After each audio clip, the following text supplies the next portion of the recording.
မိတ်ဆွေတို့အားလုံးပဲမင်္ဂလာပါ The Will Power မြန်မာ YouTube Channel ကနေပြန်လည်ကြိုဆိုလိုက်ပါတယ်ဒီနေ့မှာတော့ပုံမှန်တင်ဆက်နေကြဗီဒီယိုတွေနဲ့မတူတဲ့အကြောင်းအရာလေးကိုမျှဝေပေးခြင်းပါတယ်ဒီလိုဗီဒီယိုမျိုးကိုအင်္ဂလိပ်လိုဆိုရင်တော့ positive affirmation လို့ခေါ်ပါတယ်မြန်မာလိုစီလျော်ပြောရမယ်ဆိုရင်တော့အပြုသဘောဆောင်တဲ့အတွေးတွေပြောစကားတွေဖြစ်ပါတယ်ကိုယ့်ရဲ့ဖြစ်တည်မှုတွေကိုလက်ခံတတ်လာအောင်ကိုယ့်ကိုယ်ကိုချစ်တတ်လာအောင်ကိုယ့်ကိုယ်ကိုယုံကြည်မှုတွေမြင့်တက်လာအောင်ပြောကြားပေးတဲ့ဗီဒီယိုမျိုးပါဒီလိုဗီဒီယိုမျိုးကိုနေ့စဉ်အမြဲနားဆင်လိုက်ခြင်းအပြင်တကယ်ပဲရလက်အနေနဲ့ကိုယ့်ဘဝကိုပျော်ရွှင်လာပြီးတော့ကိုယ့်ရဲ့ဖြစ်တည်မှုကိုအကောင်းဘက်ကနေလက်ခံတက်လာစေပါတယ်ဒီနေ့ဗီဒီယိုလေးကတော့ကြီးကြီးမားမားသမိုင်းကြောင်းဆိုင်ရာအချက်အလက်အဖြစ်အပျက်တွေမဟုတ်တဲ့အတွက်ကိုယ့်ကိုယ်ကိုပြောနေတယ်ဆိုတဲ့ခံစားချက်မျိုးရအောင်နားစားနေတဲ့ငါဆိုတဲ့စကားလုံးကိုစာကြောင်းထဲမှာကျွန်တော်သုံးထားပါတယ်ဒီဗီဒီယိုကိုညစဉ်အိတ်ဆက်ခါနီးတိုင်းသို့မဟုတ်တယောက်တည်းရှိချိန်အားလက်ချိန်တိုင်းဒါမှမဟုတ်မနက်ခင်းအစောတိုင်းမှာနေ့စဉ်နားထောင်ပေးခြင်းအပြင်ကိုယ့်ကိုယ်ကိုနဲ့ပတ်သက်ပြီးတော့လက်ခံနှစ်သက်မှုတွေပို့ပြီးတော့မှတိုးလာစေလိမ့်မယ်ဆိုတာကိုအာမခံပါတယ်ခင်ဗျာကဲဒီ positive affirmation လေးမစခင်မှာကျွန်တော်တို့ရဲ့ channel လေးကိုအခုမှတွေ့ရဆိုရင်တော့ subscribe လေးနဲ့ကျွန်တော်တို့နဲ့အတူတူအဆုံးထိလိုက်ပါအားပေးကြဖို့ချန်နယ်တက်တယ်ဆိုရင်ဒီဗီဒီယိုလေးကို like လေးပါလုပ်သွားပေးဖို့တိုက်တွန်းအပ်ပါတယ်ခင်ဗျာငါကလုံလောက်တယ်ငါကငါဘွားချင်းနဲ့ထိုက်တန်တဲ့လူတစ်ယောက်ဖြစ်တယ်ငါရွေးချယ်လိုက်တဲ့လမ်းကြောင်းအတိုင်းသွားအောင်ငါအတွေးတွေကိုငါထိန်းချုပ်ပါငါကငါကဘာကြီးရဲ့ဖန်ဆင်းရှင်ဖြစ်တယ်ငါရဲ့ခန္ဓာကိုယ်ကိုငါကကြဲကြဲပြက်ပြက်နက်နက်ရှိုင်းရှိုင်းနဲ့ပျော်ရွှင်စွာနဲ့ချစ်မြတ်လို့ပါတယ်ငါခန္ဓာကိုယ်မှာကိုယ်ပိုင်ဉာဏ်ပညာတွေရှိနေတယ်ငါရဲ့ရုပ်ရည်သွင်းပြင်ကငါတွေးမြင်ထားတဲ့အရာတွေရဲ့ရောင်ပြန်ဟပ်မှုတစ်ခုပဲနေ့စဉ်နေ့တိုင်းပဲငါကပူလှပပြီးတော့မှတောက်ပလာမှန်ထဲမှာမြင်ရတဲ့ငါကောင်ကသဘောကျတယ်ငါခန္ဓာကိုယ်ရဲ့ cell တစ်ခုချင်းစီတိုင်းကနေမြင့်မြတ်တဲ့ပြည့်ပြည့်စုံမှုကိုငါသဘောကျပါတယ်ငါကောင်ကပိုပြီးချစ်မြတ်လို့လာတယ်တခြားလူတွေကလည်းငါ့ကိုချစ်မြတ်လို့ကြပြီးတော့ငါဂယုဏတရားကိုယ်တိုင်ပဲဖြစ်ပါတယ်ငါရဲ့ချွတ်တဲ့နေတဲ့အရာတွေက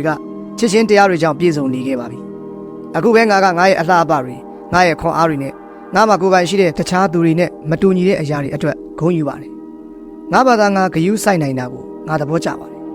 ်ဒီနေ့မှာငါတကူကြီးနေထိုင်ကောင်းနေဖို့ကငါရဲ့ဦးစားပေးအလုပ်ပဲဖြစ်ပါတယ်ငါအတွင်းစိတ်ကပြောနေတဲ့အတန်ကိုငါလုံးဝယုံကြည်တယ်ငါကငါပို့ပြီးသိလာနေလေငါယုံကြည်ချက်တွေကပိုခိုင်မြဲလာနေနေပါဘယ်ဟာကငါဘွားရဲ့ရည်မှန်းချက်တွေလဲဆိုတာကိုငါကရှင်းရှင်းလင်းလင်းသိလာခဲ့ပါပြီဒီနေ့တော့ငါနှလုံးသားနောက်ကိုလိုက်ပြီးတော့ငါကံကြမ္မာကိုငါရှာဖွေပါမယ်ဒီကဘာကြီးမှာငါအတွက်အထူးနေရာတစ်ခုရှိနေပါတယ်ငါဘဝရဲ့ပန်းတိုင်ကတော့ငါရဲ့အကောင်းမွန်ဆုံးသောအရာတွေကိုတခြားသူတွေနဲ့မျှဝေဖို့အတွက်ပဲဖြစ်ပါတယ်ဒီနေ့တော့ငါကကဘာကြီးကိုချစ်ချင်းမြတ်တာတွေအားစိုက်ထုတ်မှုတွေပျော်ရွှင်ခြင်းတွေနဲ့ငါရဲ့အရေးချင်းတွေကိုမျှဝေပါမယ်ဒီအချိန်ဒီနေရာမှာငါဘဝရဲ့ရည်မှန်းချက်ပန်းတိုင်စီကိုငါသွားမယ်ငါအချစ်ခံရဖို့လေးစားမှုခံရဖို့ထိုက်တန်တဲ့လူတစ်ယောက်ပါလူကောင်းတွေဘေးနားမှာရှိနေတဲ့ဘဝမျိုးကငါနဲ့ထိုက်တန်တဲ့ဘဝမျိုးပ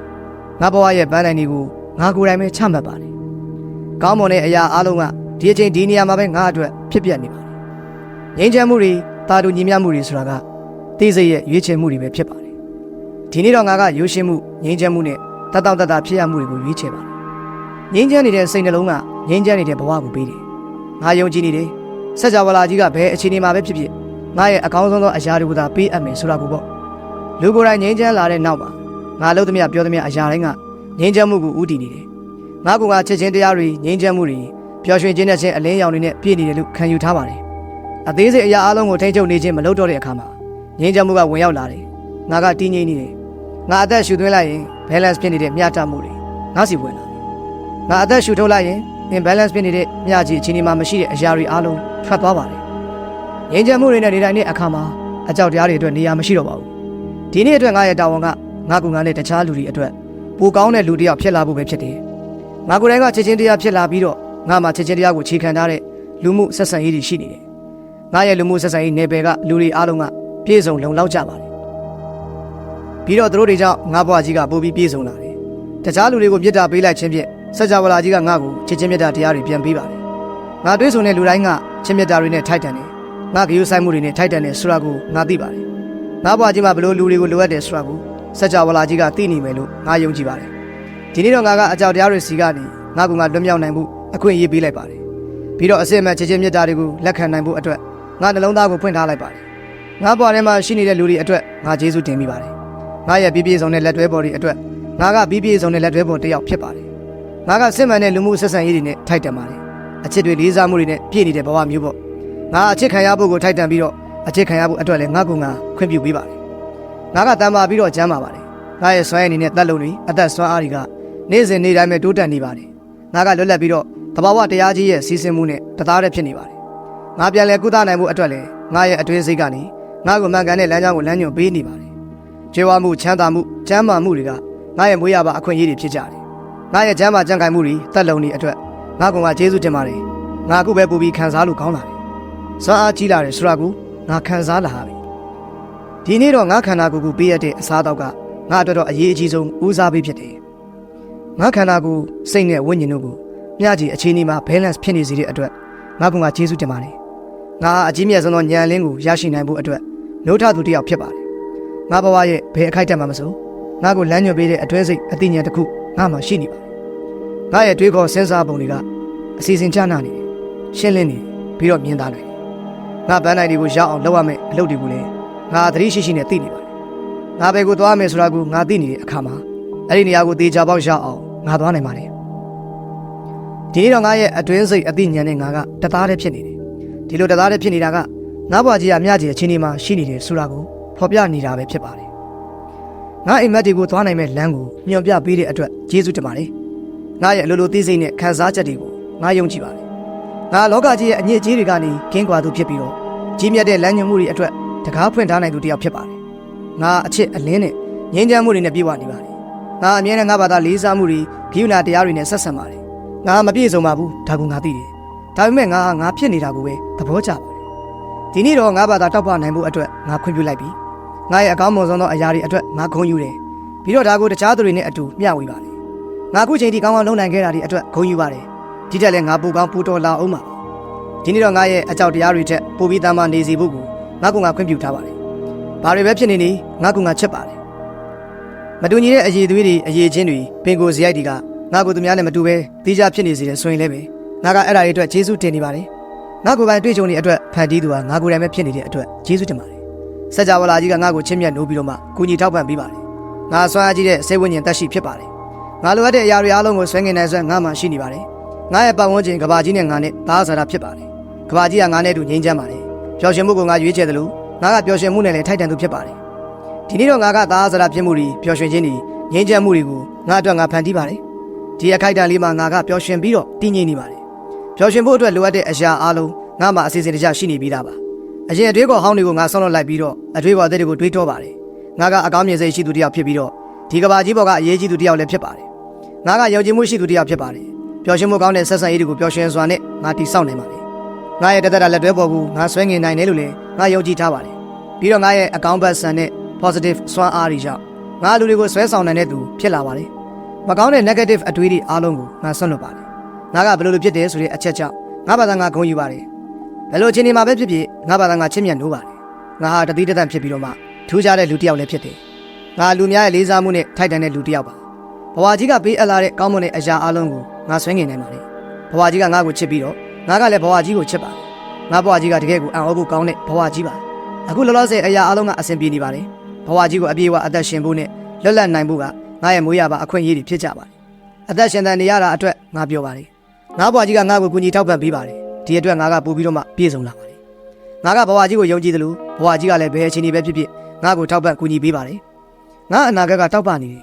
ငါအခုအချစ်အလင်းနေနဲ့အဆုံးမရှိတဲ့ပျော်ရွှင်မှုတွေနဲ့အတူနေထိုင်နေပါတယ်ဘာပြဿနာပဲဖြစ်ဖြစ်ပြေလည်သွားမှာပါငါကလုံခြုံပါတယ်ငါကဘာမှအရာအလုံးကကောင်းမွန်ပါတယ်အရာအလုံးကအလုပ်ဖြစ်နေပါတယ်ဖြည့်ဆည်းနိုင်စွမ်းရှိတဲ့အကြောက်တရားတွေတန်တရားတွေစီကနေငါကလွတ်လပ်ခွင့်ပေးပါတယ်ငါကလက်ခံပြီးတော့ငါစိတ်နဲ့နှလုံးသားထဲမှာငြိမ်းချမ်းမှုကိုတည်ဆောက်ပါတယ်ငါကခွင့်လွှတ်ခြင်းစိတ်ရှိတယ်ခွင့်လွှတ်ပေးတဲ့ခြင်းကငါရဲ့တန်ဖိုးရှိလက်ဆောင်မှုတစ်ခုပါငါဘာသာလက်ခံတယ်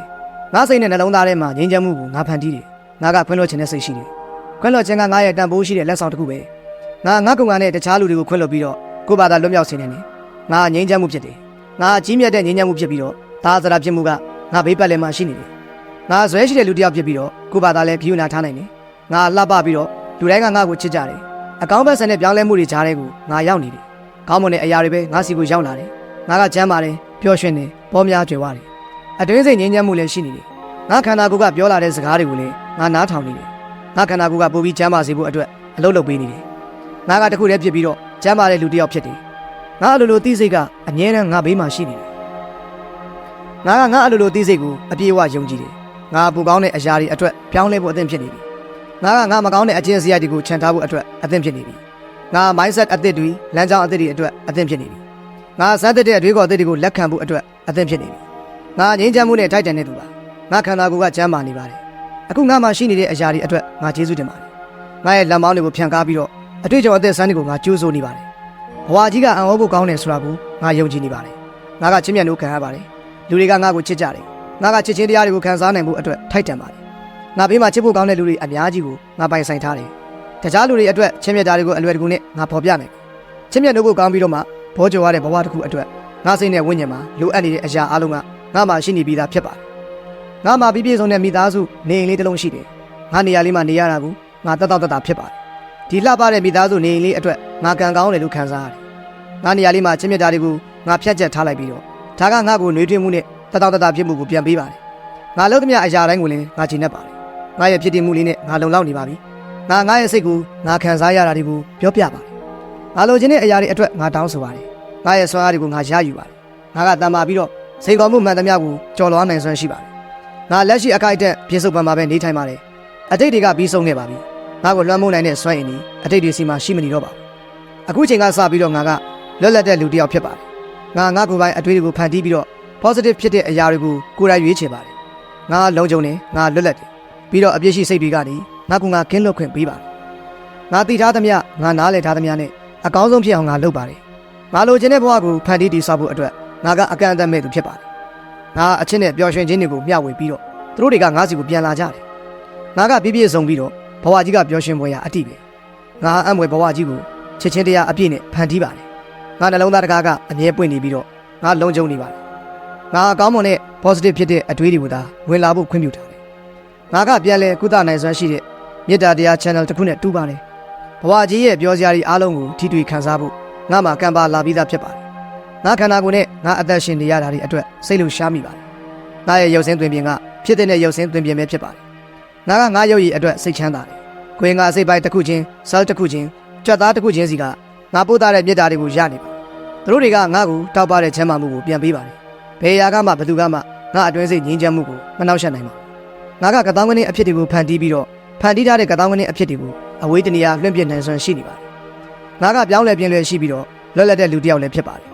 ဘဝကြီးကပြောင်းလဲနေတဲ့အတွေ့အကြုံတွေနဲ့ပြည့်နေနေတဲ့ဆိုတာကိုငါလက်ခံထားပါတယ်အပြောင်းလဲတွေအတွက်လည်းငါစိတ်နှလုံးကိုဖွင့်ထားပါတယ်ငါမိဘတွေရဲ့ကန့်သက်ထားချက်မဟုတ်ဘူးအကြောက်တရားတွေနဲ့အတားအဆီးအကန့်အသတ်တွေဆိုတာငါစီမှာမရှိပါဘူးငါကအကောင်းမြင်တဲ့စိတ်တွေနဲ့မကောင်းတဲ့စိတ်ဆန္ဒတွေကိုစေးကြောပြတ်ပါတယ်မကောင်းတဲ့တွေးတွေဖြစ်လာရင်ငါကချက်ချင်းသိနိုင်ပြီးတော့အလွယ်တကူပဲစွန့်ပြတ်နိုင်စွမ်းရှိနေပါတယ်ငါမေတ္တာတရားနဲ့ကျင့်တာမှုတွေကိုတွေ့ကြုံခံစားနိုင်ဖို့အတွက်တည်ဆောက်ထားတာဖြစ်ပါတယ်ငါအတွေးတွေကငါရဲ့အကောင်းဆုံးတငယ်ချင်းတွေဖြစ်ကြတယ်အခုပဲအပြည့်အစည်လုပ်ချင်တဲ့အတွေးတွေကနေငါကလွတ်မြောက်ခွင့်ပေးပါတယ်ငါအိမ်မက်တွေကိုငါယုံကြည်ပါတယ်ငါရဲ့စိတ်ကအကောင်းမွန်ဆုံးသောကိရိယာတစ်ခုဖြစ်ပြီးတော့ငါအတွက်အကောင်းဆုံးဖြစ်မဲ့အရာတွေကိုရရှိနိုင်ဖို့အတွက်ငါစိတ်ကအသုံးပြုပါတယ်ငါလုပ်သမျှအရာတိုင်းကိုရှာနှုံးပြည့်စိတ်နေပြီးတော့အကောင်းဆုံးဖြစ်အောင်လုပ်လို့ရှိပါတယ်ငါကစိတ်ရှိပြီးတော့တဆင်ချင်းလှုပ်တတ်သူလည်းဖြစ်ပါတယ်အရာအလုံးကငါနဲ့စတင်နေဆိုတာကိုငါကောင်းကောင်းသတိပြုမိပါတယ်ငါကချစ်ပြီးတော့သဘောကျလက်ခံပါတယ်ငါခက်ခဲတဲ့အချိန်တွေကိုလမ်းကြောင်းတစ်ခုစီကိုသွားနိုင်စေမဲ့အခွင့်အရေးအဖြစ်မှတ်ယူပါတယ်ငါရဲ့ပျော်ရွှင်မှုကငါအတွင်းစိတ်ထဲမှာပဲရှိနေတာပါအပြင်ဘက်ကဘယ်အရာကမှငါအတွင်းစိတ်လောက်ပျော်ရွှင်မှုကိုမပေးစွမ်းနိုင်ပါဘူးငါကိုယ်ပိုင်ခံစားချက်တွေအတွက်ငါသာတာဝန်ရှိသူဖြစ်ပါတယ်ငါဘာကြီးကငါရဲ့ဖန်တီးမှုပါအခုချက်ချင်းပဲညှဉ်းညူနေတာညှိတွားနေတာတွေကိုငါဖယ်ရှားလိုက်ပါတယ်အကောင်းဆုံးသောအရာတွေလာပါတော့မယ်ငါကလှပတဲ့မနှက်ပြန်မှုယုံကြည်ပါတယ်ငါရဲ့အနာဂတ်ကလှပတဲ့အခွင့်အရေးတွေနဲ့ပြည့်နှက်နေမှာပါအသက်ရှူလိုက်ရတဲ့အချိန်တိုင်းအတွက်ငါကျေးဇူးတင်နေပါတယ်ငါကိုရောစိတ်ပါချမ်းသာစေတဲ့လူတွေငါဘေးမှာရှိနေပါတယ်ငါရဲ့နေ့ရက်တိုင်းကရောင်ရဲခြင်းနဲ့ခြင်းတွေမျောလင်းချက်တွေကျေးဇူးတင်မှုတွေနဲ့ပြည့်နေပါတယ်ငါခန္ဓာကိုယ်ဟာစကြဝဠာကြီးရဲ့အသိဉာဏ်တွေနဲ့ဆက်သွယ်နေပါတယ်ချမ်းသာခြင်းကငါမွေးရပါခွင့်ရဖြစ်တယ်လို့ပြည့်စုံတဲ့ချမ်းသာခြင်းကငါရဲ့ကြီးမြတ်တဲ့အခွင့်အရေးဖြစ်ပါတယ်အခုပဲငါဒီအခွင့်အရေးကိုလက်ခံရယူလိုက်ပါတယ်နေ့စဉ်နေ့တိုင်းပဲငါခန္ဓာကိုယ်ဟာပိုများတဲ့စွမ်းအားတွေနဲ့အားဖြည့်ပေးခြင်းကိုခံရတယ်ငါပိုချမ်းသာလာတယ်တက်လုံပိုကောင်းလာတယ်ပြီးတော့အသက်စွမ်းအားတွေလည်းပိုများလာတယ်ငါခန္ဓာကိုယ်ကငါ့ကိုသူဘာလိုအပ်နေလဲဆိုတာကိုပြောပြတယ်ပြည့်စုံတဲ့ချမ်းသာရေးအခြေအနေကိုရနိုင်မှုအတွက်ငါခန္ဓာကိုယ်ကဖြစ်နေသမျှအရာအလုံးကိုလှုပ်ဆောင်ပေးပါတယ်ငါခန္ဓာကိုယ်ကိုလေးစားမှုတွေချစ်မြတ်တာတွေနဲ့ဆက်ဆံပါတယ်ငါခန္ဓာကိုယ်တွေက cell တစ်ခုချင်းစီတိုင်းကပြန်လည်ကုသနေမှုအတွက်ငါလေးလေးနက်နက်ကျေးဇူးတင်ပါတယ်ငါလူတွေဖြစ်ပျက်တွေတခြားအရာတွေအတွက်မကောင်းတဲ့တွေတွေးမိခဲ့တာတွေစီကနေလွတ်ကင်းနိုင်ခွင့်ပြုပါတယ်ငါခန္ဓာကိုယ်ပြန်လည်ကုသနိုင်ဖို့အတွက်ငါအစဉ်သင့်ဖြစ်နေပါပြီကုသနိုင်တဲ့စွမ်းအားတွေကအခုကအမြဲတမ်းကိုငါ့ကိုဖြတ်သန်းပြီးတော့အစီအစဉ်နေပါတယ်ငါကချမ်းသာပြီးတော့ပြည့်စုံတဲ့ဘဝတစ်ခုကိုပိုင်ဆိုင်ရဖို့အတွက် ထိုက်တန်တဲ့လူတစ်ယောက်ပါအခိုက်အတန့်တိုင်းမှာကောင်းမွန်တဲ့အရာတွေကိုငါဆွဲငင်ပါတယ်ငါကအစားကောင်းကောင်းစားပြီးတော့ခန္ဓာကိုယ်ကိုလည်းရည်တက်လုံလောက်အောင်ပြီးပါတယ်ငါမှလုံလောက်တဲ့ကိုယ်လက်လှူရှားမှုလည်းရှိပါသေးတယ်ငါတို့အကောင်းဆုံးသောရွေးချယ်မှုတွေကိုငါရွေးချယ်နိုင်စွမ်းရှိပါတယ်ပျော်ရွှင်ခြင်းနဲ့နေခြင်းနဲ့တက်လုံကောင်းနေခြင်းကငါရဲ့ပင်ကိုယ်တဘာဝပါငါရဲ့ကိုယ်ကအားစနစ်ကငါခန္ဓာကိုယ်ကိုအသိဉာဏ်ပြေဝစွာနဲ့တန်မာစွာနဲ့ကာကွယ်ပေးပါတယ်ငါခန္ဓာကိုယ်ကနေချမ်းသာတဲ့အလင်းတန်းတွေထွက်နေပါတယ်ငါခန္ဓာကိုယ်တွေကစနစ်တစ်ခုချင်းစီတိုင်းကကောင်းမွန်တဲ့အခြေအနေမှာရှိနေပါတယ်ငါခန္ဓာကိုယ်တွေကပြန်လည်ကုသနေတဲ့ဖြစ်စဉ်တိုင်းအတွက်ငါကျေးဇူးတင်ပါတယ်ငါမှာဘဝကြီးနဲ့တန်ဆင်ကိုက်ညီစွာနဲ့တုံခါနေတဲ့တန်မာတဲ့နှလုံးသားတစ်ခုရှိပါတယ်ငါခါနဲ့နောက်ကျောကလည်းတန်မာပြီးတော့ငါကိုလုံလောက်အောင်ထောက်ပံ့ပေးထားနိုင်ပါတယ်ငါအလိုလိုသိစိတ်နဲ့အသိဉာဏ်ပညာတွေကိုငါအပြည့်အဝယုံကြည်ပါတယ်ဖြစ်လာတဲ့အရာတိုင်းမှာအကြောင်းပြချက်တွေရှိနေပြီးတော့ငါကောင်းမွန်တဲ့အကြောင်းပြချက်တွေကိုမြင်နိုင်ပါတယ်ငါမှာဒေါသဆိုတာမရှိပါဘူးဘဝဖြစ်စဉ်ရဲ့ဖြစ်ပျက်ပုံကိုငါယုံကြည်နေပါတယ်ခက်ခဲတဲ့အခြေအနေတွေရဲ့ကောင်းမွန်တဲ့အချက်တွေကိုမြင်နိုင်မှုခက်ခဲတယ်ဆိုပေမဲ့ငါကစူးစမ်းပြီးတော့မြင်အောင်ကြည့်တတ်ပါတယ်ငါမှာမျှော်လင့်ချက်နဲ့တတ္တိတွေရှိပြီးတော့ငါကသူတို့ရဲ့စွမ်းအားတွေကိုအသုံးပြုနိုင်ပါတယ်ဖြစ်လာသမျှပြဿနာတိုင်းကိုငါကအကောင်းမြင်ရှုထောင့်ကနေကြည့်နိုင်စွမ်းရှိပါတယ်ငါလိုအပ်တဲ့အချိန်တိုင်းမှာလမ်းညွှန်မှုနဲ့အကူအညီကိုငါတောင်းခံပါတယ်ငါဘဝမှာငါကတန်မာသူပါငါကလုံလောက်တာထက်ပိုပါတယ်တန်တရားတွေမလုံခြုံမှုတွေအားလုံးကိုငါကဆွန့်ပစ်လိုက်ပြီအခုချိန်အခုနေရာမှာငါကကောင်းမွန်မှန်ကန်တဲ့အလုပ်ကိုပြုလုပ်ပါတယ်ငါရဲ့ဆုံးဖြတ်ချက်တွေကိုငါယုံကြည်ပါတယ်အခုချိန်ကလှုပ်ဆောင်မှုအတွက်အကောင်းဆုံးအချိန်ဖြစ်ပါတယ်အခုချိန်ကစတင်ဖို့အတွက်အချိန်ဖြစ်ပါတယ်ငါဖြစ်ဖို့ကံပါလာတဲ့သူတစ်ယောက်ဖြစ်ပါတယ်ငါရဲ့ဆက်ဆံရေးတွေကလည်းကောင်းမွန်ပါတယ်ငါချစ်တဲ့လူတွေနဲ့အတူကုံဆုံးရတဲ့တန်ဖိုးရှိတဲ့အချိန်ဒီအတွက်ငါမလုပ်ဘူးငါကလူတွေကိုပို့ပြီးနားလည်တတ်အောင်လဲစူးစမ်းပါတယ်ငါကဂရုဏာတရားနဲ့ငါဘဝကဖြစ်တဲ့လို့ဖြစ်တဲ့ကိစ္စတွေကိုလက်ခံရှုမြင်ပါတယ်ငါသိရင်မှုမြန်ဆန်သူတစ်ယောက်လည်းဖြစ်ပါတယ်ငါကြီးထွားနိုင်ဖို့အတွက်လိုအပ်တဲ့စိတ်ရှိမှုနဲ့အချိန်ကိုငါပေးနိုင်ပါတယ်ငါတိုးတက်နိုင်ဖို့အတွက်လိုအပ်တဲ့အရာအလုံးငါမှရှိနေပြီဆိုတာကိုငါနားလည်ပါတယ်တခြားလူတွေကိုခွင့်လွှတ်တယ်လို့ငါကလည်းခွင့်လွှတ်ပါတယ်ငါကမမယွင်ရင်ဆက်ဆံခဲ့တဲ့လူတွေကိုအပြစ်ပြန်ပေးရမယ်ဆိုတဲ့စိတ်လည်းငါမှမရှိပါဘူးသူတို့ရဲ့အပြုအမူတွေကငါတာဝန်ယူရမယ့်ကိစ္စတွေမဟုတ်ဘူးငါကမှန်ကန်တဲ့အရာကိုသာရွေးချယ်ပြီးတော့ကိုယ့်ဘာသာကုသနိုင်ဖို့ကိုပဲအာရုံစိုက်ထားပါတယ်တခြားသူတွေရဲ့အပြုအမူတွေကငါဘာလို့လဲဆိုတာကိုမသတ်မှတ်နိုင်ပါဘူးဘဝကြီးကိုဘယ်လိုတုံ့ပြန်မယ်ဆိုတာကိုငါတယောက်တည်းကပဲဆုံးဖြတ်နိုင်တာပါအမြဲတမ်းမေတ္တာထားဖို့နဲ့ခွင့်လွှတ်ပေးနိုင်ဖို့ကိုသာငါရွေးချယ်ပါတယ်တခြားလူတွေရဲ့အပြုအမူတွေကိုဘယ်လိုတုံ့ပြန်မယ်ဆိုတာကိုငါကပဲသတ်မှတ်ပါတယ်လူတွေကငါခံစားချက်တွေကိုဂရုစိုက်ကြပြီးတော့လေးစားမှုတွေပေးကြပါတယ်ငါကဘယ်လိုအခြေအနေပဲဖြစ်ဖြစ်ချင်းမြတ်နှိုးခြင်းကိုခံရတဲ့လူတစ်ယောက်ဖြစ်တယ်ငါကတန်တရားတွေကြောက်ရွံ့မှုတွေအစားအမြဲတမ်းမေတ္တာတွေစစ်မှန်မှုတွေနဲ့ပဲနေထိုင်ပါတယ်ကောင်းမွန်တဲ့ဆုံးဖြတ်ချက်တွေကိုချနိုင်ဖို့နဲ့ကောင်းမွန်တဲ့ဘဝတစ်ခုကိုနေနိုင်ဖို့အတွက်ငါကသင်ယူနိုင်စွမ်းတွေရှိပါတယ်ငါကတခြားသူတွေရဲ့အံ့ဩမှုနဲ့လေးစားမှုတွေအတွက်အမြဲတမ်းတကားဖွင့်ထားပါတယ်ငါနာကျင်မှုတွေကိုတီးခံကျော်လွှားနိုင်စွမ်းရှိတယ်ငါကငါနဲ့ငါဘေးပတ်ဝန်းကျင်ကလူတွေနဲ့ငြိမ်းချမ်းမှုကိုငါရရှိနေပါတယ်ငါဖြစ်တည်မှုနဲ့ငါပြည့်စုံနေပြီးသားပါငါနှလုံးသားတတောင့်တတာဖြစ်နေစေဖို့အတွက်ငါကောင်းကောင်းအာရုံစိုက်ထားပါတယ်ဖြစ်နေသမျှနေလန်းတိုင်းနဲ့ငါဘဝကြီးကိုငါပျော်ရွှင်အောင်လို့နေထိုင်နိုင်ပါတယ်ငါနှလုံးသားရဲ့အမှန်တရားကိုငါယုံကြည်တယ်ငါကလုံခြုံတယ်လို့ခံစားရဖို့ကာကွယ်ပေးခံရတယ်လို့ခံစားရဖို့အတွက်ငါကလုပ်ပြနိုင်ပါတယ်ငါအတွေ့အကြုံတိုင်းအတွက်ငါခံစားနိုင်စွမ်းရှိတယ်ငါကသင်ယူခြင်းစိတ်လည်းရှိပြီးတော့သူတစ်ပါးကိုလည်းအဆုံးမဲ့တဲ့မေတ္တာတွေပေးခြင်းစိတ်ရှိပါတယ်ငါတခြားလူတွေကိုပြောင်းလဲဖို့လိုအပ်တယ်ဆိုတဲ့စိတ်ကိုစွန့်လွတ်ထားနိုင်ပါတယ်ငါကလည်းငါတိုးတက်ဖို့လိုတဲ့အရာတွေကိုပဲအာရုံစိုက်ထားပါတယ်ငါကအံ့ဩဖို့ကောင်းတဲ့ဖန်တီးမှုတစ်ခုဖြစ်ပါတယ်ငါရဲ့ကောင်းမွန်တဲ့ကံတရားအတွက်ပျော်ရွှင်မှုကိုငါရွေးချယ်ပါတယ်ငါပျော်ရွှင်နိုင်ဖို့လိုအပ်တဲ့ပတ်ဝန်းကျင်ကိုလည်းပဲငါဖန်တီးနိုင်စွမ်းရှိပါတယ်မကောင်းတဲ့ negative ဆန်တဲ့တုံ့ခါနှုံးတွေစီကနေလွတ်မြောက်ဖို့ငါဘာသာလုံနိုင်စွမ်းရှိပါတယ်ငါကအတင်းပြင်းပြောခြင်းနဲ့ပြောတတ်တဲ့လူတွေကိုလည်းရှောင်ရှားပါတယ်ငါကလုံနိုင်စွမ်းရှိတဲ့လူတစ်ယောက်ပါငါကိုလူတွေကလိုချင်ကြပါတယ်ငါရဲ့ဖြစ်တည်မှုကိုငါကျေနပ်ပါတယ်ဘယ်အရာကမှငါခွင့်မပြုမချင်းငါပေါ်တက်ရမှုမရှိပါဘူးငါကလွတ်လပ်ပါတယ်ငါကအတွင်းစိတ်ငြင်းချမ်းမှုကိုအပေါ်ရအရာတွေထက်အရေးပေးတဲ့လူတစ်ယောက်ဖြစ်ပါတယ်လက်ရှိပြည့်စုံတဲ့ကာလလေးကိုငါတန်ဖိုးထားပါတယ်အနာဂတ်အတွက်မလိုအပ်ပဲစိတ်ပူနေတာကစွမ်းအားဆုံးရှုံးမှုကိုဖြစ်စေပါတယ်ငါတိတ်ကနေလည်းလွတ်မြောက်နိုင်စွမ်းရှိနေပါတယ်ငါဘွားရဲ့ဘေးအလီမှာငါကပြည့်စုံတဲ့အစိတ်ပိုင်းဖြစ်ပါတယ်အခုချိန်အခုနေရာမှာပဲငါကပြည့်စုံတဲ့ငါဘွားကိုတည်ဆောက်နိုင်ပါတယ်ငါကဂရုစိုက်နိုင်တယ်ပြီးတော့ငါလုံခြုံနေပါတယ်ငါကောင်းမွန်တဲ့အရာတွေအတွက်ကံပါလာတဲ့လူတစ်ယောက်ဖြစ်ပါတယ်ငါစိတ်ရှိပြီးတော့ငါဘွားရဲ့တန်ဆင်ကိုငါဘာသာဂရုစိုက်နိုင်စွမ်းရှိပါတယ်သူတစ်ပါးကိုပေးလိုက်တဲ့ပြန်လေလက်ခံရောက်လိုက်တဲ့မေတ္တာတွေထဲမှာငြိမ်းချမ်းမှုကိုငါပြန်ရှာတွေ့ပါတယ်ငါလှုပ်ဆောင်မှုတွေနဲ့ပတ်သက်ပြီးတော့ငါစိတ်ချနေတတ်ပါတယ်ငါတခြားလူတွေရဲ့တုံ့ပြန်မှုတွေကိုဂရုမစိုက်ဘဲနဲ့ငါကချင်းမြတ်လို့နိုင်စွမ်းရှိပါတယ်ငါကတတ်တတ်ဖြစ်နေပါတယ်အခုပြစ္ဆုတ်ပံအခိုက်အတန့်လေးမှာငါလုံခြုံနေပါတယ်ငါကရင်ကြီးပြူငါတယ်ကျင်နာတတ်တယ်ကဘာကြီးကဒီတိုင်းပဲရှိနေမှာပါငါကကျင်နာတတ်ဖို့နဲ့လေးစားမှုရှိတတ်ဖို့ကိုရွေးချယ်ပါတယ်မေတ္တာတွေအသိဉာဏ်တွေနဲ့ငါဘွားကိုရေးသားဖို့ကိုငါရွေးချယ်ပါတယ်နောက်လာတွေကိုဆုံးလွတ်လိုက်ပြီးတော့ငါဘွားအခန်းသေးကိုရေးသားဖို့ကိုငါရွေးချယ်ပါတယ်ငါကမှန်ကန်တဲ့အရာကိုရွေးချယ်ပြီးတော့စัจ java လာကြီးကငါ့ကိုဒီအတွက်ဆုချပါတယ် ငါကိုယ်ပိုင်ဆုံးဖြတ်ချက်တွေကိုလှုပ်ဆောင်နိုင်ဖို့အတွက်ငါကလွတ်လပ်ပါတယ်ငါကငါဘဝအတွက်အမိတ်ပေးသူဖြစ်ပါတယ်ငါလုပ်ခဲ့တဲ့ကောင်းတဲ့ကိစ္စတွေအတွက်ယေရှုတင်ခံရဖို့ကိုထိုက်တန်တဲ့လူတစ်ယောက်လည်းဖြစ်ပါတယ်ငါကဘဝကြီးကိုအသက်ရှူသွင်းပြီးတော့အရှက်ရမှုတွေကိုအသက်ပြန်ရှူထုတ်ပါတယ်ချင်းမြတ်တာတွေကိုရှူသွင်းပြီးတော့အပြစ်တင်စိတ်တွေကိုရှူထုတ်ပါတယ်အရာအလုံးကဖြစ်နိုင်တဲ့လုံနိုင်တဲ့ဆိုတာကိုငါယုံကြည်ပါတယ်ငါဒီနေရာကိုရောက်နေတာကရည်မှန်းချက်ရှိပါတယ်ဒီရည်မှန်းချက်ကိုပြည့်စည်နိုင်ဖို့အတွက်စကြဝဠာကြီးကငါ့ကိုလုံခြုံအောင်ထားပါလိမ့်မယ်ငါကတခြားလူတွေကိုကူညီပေးပြီးတော့တခြားလူတွေကငါ့ကိုပြန်ပြီးကူညီပေးကြပါတယ်လူသစ်တွေနဲ့စုံတွေ့ဆက်ဆံတာအတွေ့အကြုံသစ်တွေရတာကငါအတွက်တော့လုံခြုံပါတယ်ပျော်ရွှင်မှုအတွက်အပြစ်မကင်းသလိုမျိုးခံစားနေရတာမျိုးငါလုံးဝမဖြစ်ပါဘူးဘာလို့လဲဆိုတော့ပျော်ရွှင်တဲ့အခိုက်အတန့်တွေကငါနဲ့ထိုက်တန်တဲ့အတွက်ဖြစ်ပါတယ်ဘဝကြီးကပြည့်ပြည့်စုံနေတာကိုငါကြိုးစိုးနေပါတယ်ကောင်းတဲ့အခိုက်အတန့်ဖြစ်ဖြစ်ဆိုးတဲ့အခိုက်အတန့်ဖြစ်ဖြစ်ငါခံစားပါတယ်ဖြစ်လာသမျှအရာအလုံးကိုရင်ဆိုင်ကျော်လွှားနိုင်တဲ့စွမ်းအားတွေငါစီမှာရှိပါတယ်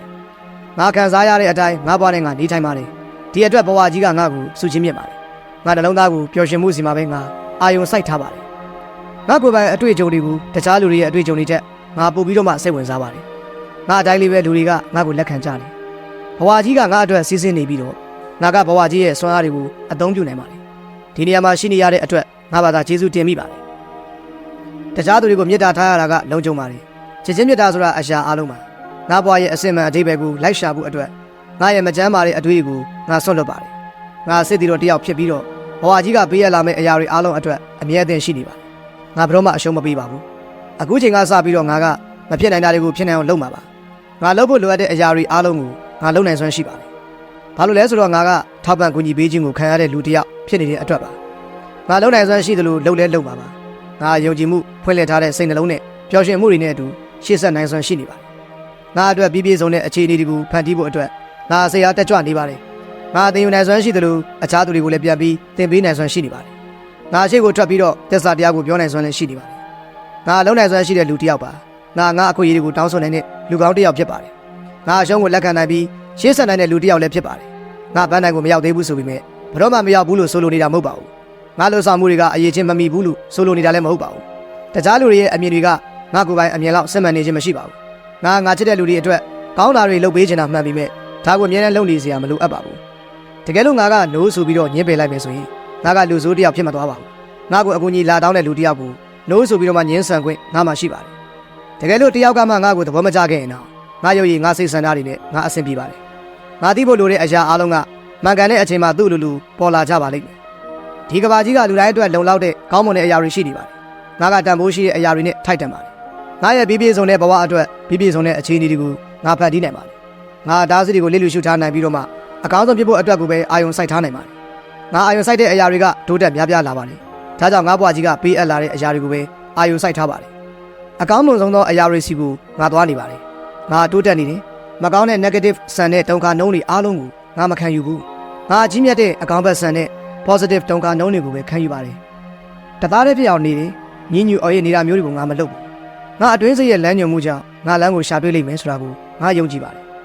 ်တခြားလူတွေကလမ်းရှာမတွေ့ဘူးလို့ပြောနေကြရင်တော့ငါအတွက်လမ်းတစ်ခုတော့ရှိနေမယ်ဆိုတာကိုငါယုံကြည်ပါတယ်ငါကတခြားအတန်တွေကိုလည်းနားထောင်နေပြီးမဲ့သူတို့ကိုဒီတိုင်းပဲဖြတ်သန်းခွင့်ပြုလိုက်ပါတယ်ငါကုန်သိက္ခာကိုငါလေးစားပါတယ်ငါအတွက်ငါအချိန်ရအောင်လုပ်ပါတယ်ငါအကြီးမြတ်တဲ့အရာတွေကိုလုပ်နိုင်စွမ်းရှိပါတယ်ဘာလို့လဲဆိုတော့ငါလိုသိစိတ်ကိုငါယုံကြည်နေတဲ့အတွက်ဖြစ်ပါတယ်ငါအနာဂတ်ကိုမဟုတ်ဘဲနဲ့လက်ရှိပြစ္ဆုတ်ပံကာလကိုပဲအသုံးပြုပါတယ်ဒီနေရာဒီအချိန်မှာပဲကိစ္စတွေပြီးမြောက်အောင်လှုပ်ဆောင်နိုင်စွမ်းငါမှရှိနေပါတယ်ငါပြောတဲ့စကားတွေကိုငါယုံကြည်ပါတယ်ငါရဲ့သေးချာဖြစ်တည်နေရမှုကိုငါခုံယူပြီးတော့တခြားသူတွေကိုမျှဝေဖို့အတွက်လည်းရဲရင်စိတ်တွေငါမှရှိနေပါတယ်ငါကိုကူညီထောက်ပံ့ပေးနိုင်သူကငါကိုယ်တိုင်ပဲဖြစ်ပါတယ်ငါဖြစ်တည်ဖို့အတွက်ယုံကြည်မှုရှိနေပါတယ်ငါခံယူချက်တွေအတွက်ငါသာတာဝန်အရှိဆုံးလူတစ်ယောက်ပါ